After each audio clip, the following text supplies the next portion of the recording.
টানা বৃষ্টিতে আবারও বাড়ছে নদ নদীর পানি। উত্তরাঞ্চল ও উত্তর পূর্ব অঞ্চলের কয়েকটি জেলায় নতুন করে বন্যার আশঙ্কা দেখা দিয়েছে।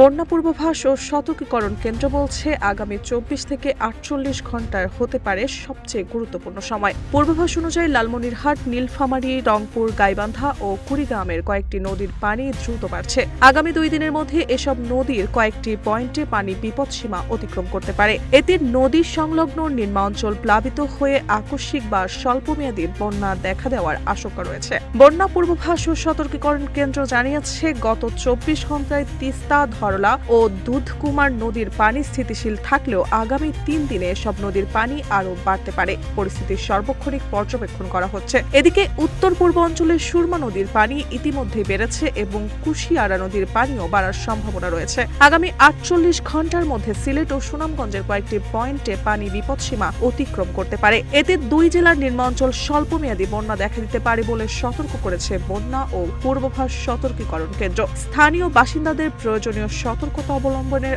আহ্বান জানানো হয়েছে।